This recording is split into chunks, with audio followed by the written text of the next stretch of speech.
हर साल हम देखते हैं लाखों लोग सड़कों पर हैं, नाच रहे हैं, गा रहे हैं और भगवान गणेश की मूर्तियों को पानी में विसर्जित कर रहे हैं। ये एक ऐसा नज़ारा होता है जहां भक्ति, जोश और भावनाएं सब कुछ एक साथ दिखाई देता है। पर क्या कभी सोचा है कि इस जबरदस्त समारोह के पीछे की असली कहानी क्या है? तो चलिए आज हम इसी कहानी की एक एक परत को खोलते हैं।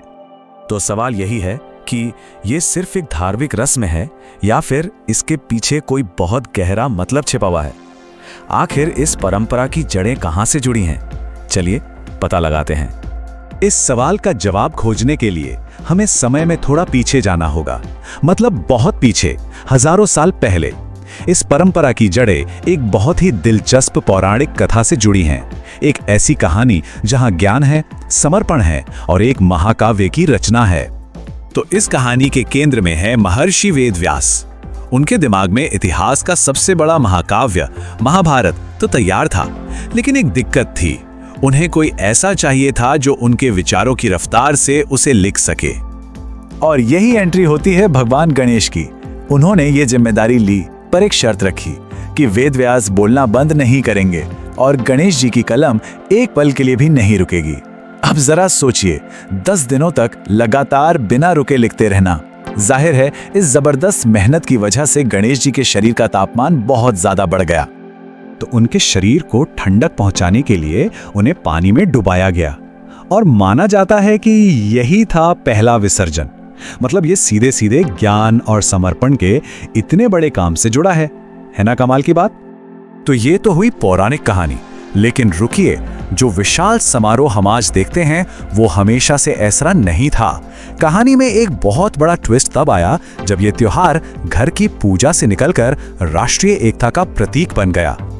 देखिए, सदियों तक गणेश पूजा लोग अपने अपने घरों में परिवार के साथ ही करते थे, लेकिन फिर आया साल 1893 और स्वतंत्रता सेनानी लोकमान्य बाल गंगाधर तिलक ने इसे एक बिल्कुल नया रूप दे दिया। और ये सब हुआ ब्रिटिश शासन के दौरान। और ये बदलाव कोई छोटा मोटा नहीं था। जो त्योहार कल तक घरों की चार दीवारी में सिमटा था, वो अचानक सड़कों पर आ गया।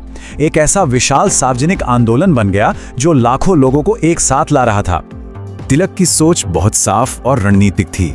वो एक ऐसा प्लेटफॉर्म बनाना चाहते थे जहां जाति पाति का कोई भेदभाव ना हो और सारे भारतीय एक साथ खड़े हों।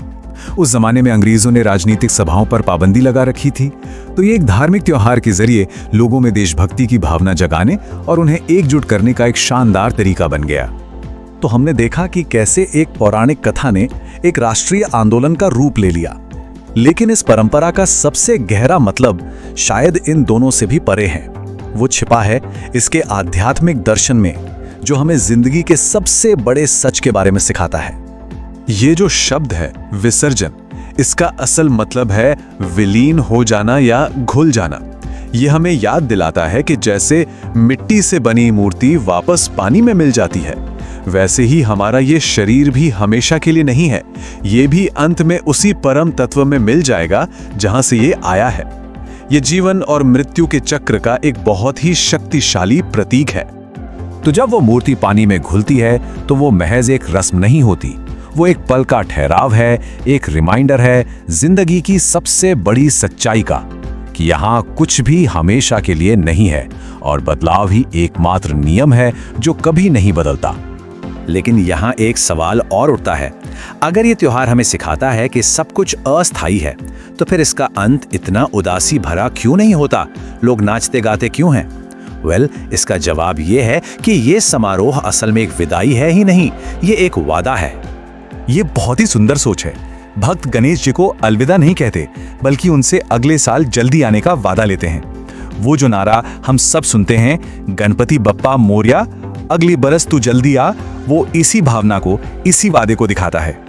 और बस यही वादा इस दिन को उदासी से नहीं, बल्कि संगीत, नाच और जबरदस्त उत्साह से भर देता है, क्योंकि ये किसी चीज का अंत नहीं, बल्कि एक नए चक्र की शुरुआत का जश्न है।